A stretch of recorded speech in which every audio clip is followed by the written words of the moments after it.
Abatagatifu duhimbaza tariki ya 22 Nyakanga. Hari Mutagatifu Mariya Madarena, Mutagatifu Anastase umumonaki wabayeho mu kinyejana cya 7, Mutagatifu Anne, Lucie, André na Maria bahuwe Imana mu Bushinwa mu kinyejana cya 19.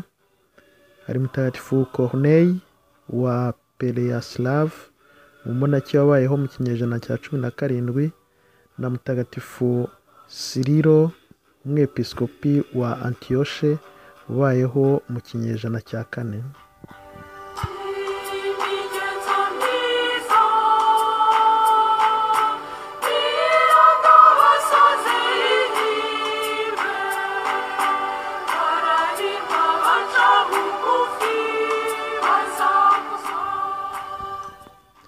Tugiye kuganira ku byaranze ubuzima bwa Mutagatifu Mariya Madarena.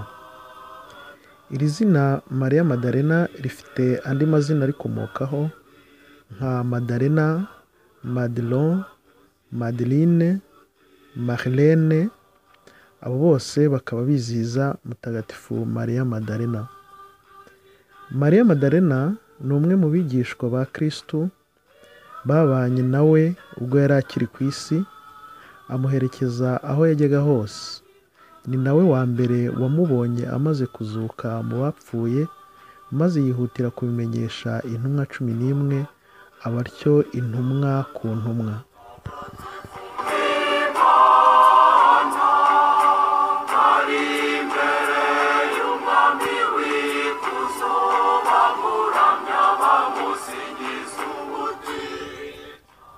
Uretse Mariya nyina wa Yezu, abanditsi b'ivanjiri batubwiramo abandi ba Mariya benshi, ariko uyu munsi turahimbaza Mariya w'i Magdala, Mariya wa wundi Yezu yirukanyemo roho mbi 7, maze kuva iki gihe akamukurikira aho agiye hose, akaba umwe muri ba bagore bafashaga umwigisha ndetse n'intumwa.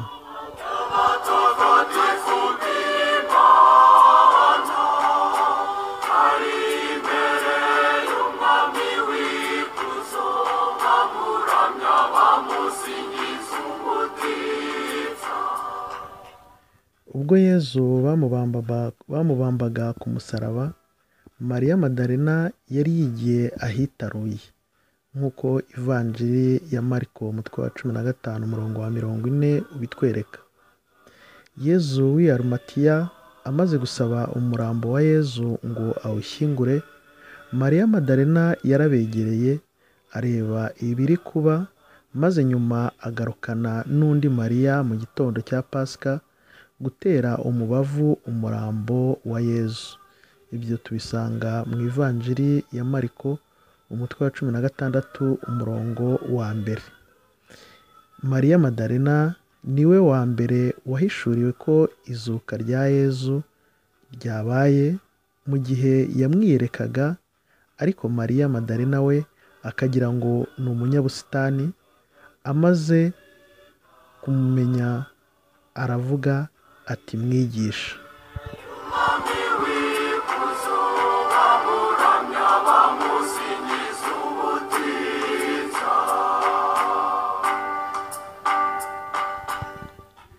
Mariya Madarena yagaragaje urukundo rwinshi yari afitiye Yezu. Nyuma yo kumugirira impuhwe akamukiza, nawe akamwegurira ubuzima bwe, akamukunda yimazeyo, akiyemeza kumukorera no gukora ivanjiri, agakorera intumwa ndetse n'abavandimwe.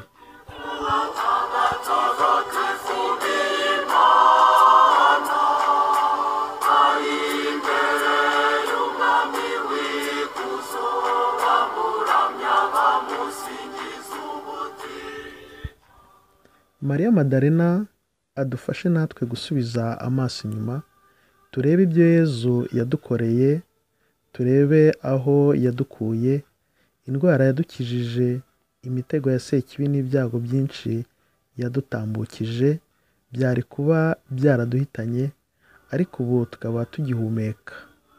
Dushimire Imana, ariko dufate n'umwanzuro nka Mariya Madarena gukurikira Yezu, kumukunda kuruta byose no kumukorera mu bavandimwe be, abo baciye bugufi, abo tubana, abo duhura bose, bumve impumuro y'urukundo nk'urwo Yezu yadukunze.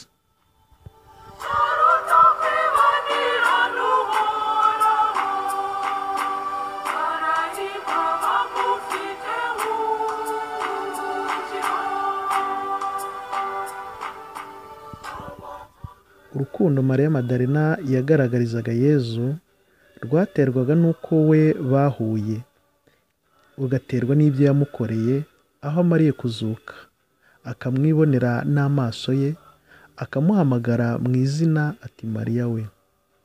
Ntago urukundo rero Mariya Madarena yamukundaga ntabwo ari urwo yumvise bamuvuga Yezu, ahubwo nuko azi neza uwo ari we, akanibuka n'aho bahuriye hose. Ese wowe urukundo ukunda Yezu ni uko wamwumvise bamuvuga mu kiliziya cyangwa mu nsengero n'ahandi, cyangwa nawe uribuka aho hose hihariye mwahuriye? Uribuka aho wamutabaje akakumva?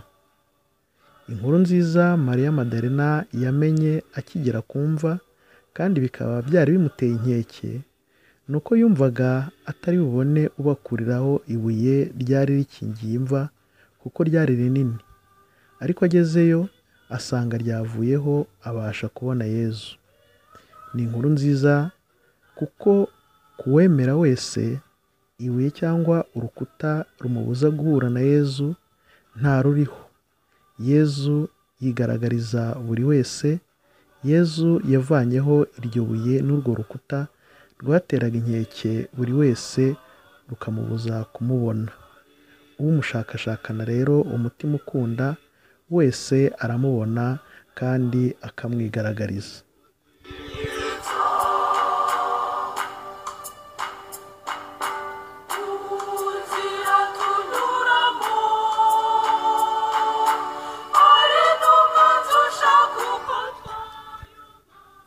Nifurije umunsi mwiza abitwa ba Mariya Madarena, ba Madarena, ba Madelon, ba Madeline, ba Marlene, Anastase, Anne, Lucie, André, Maria, Corneille n'abitwa ba Siriro. Bagire umunsi mwiza w'abazina babo batagatifu.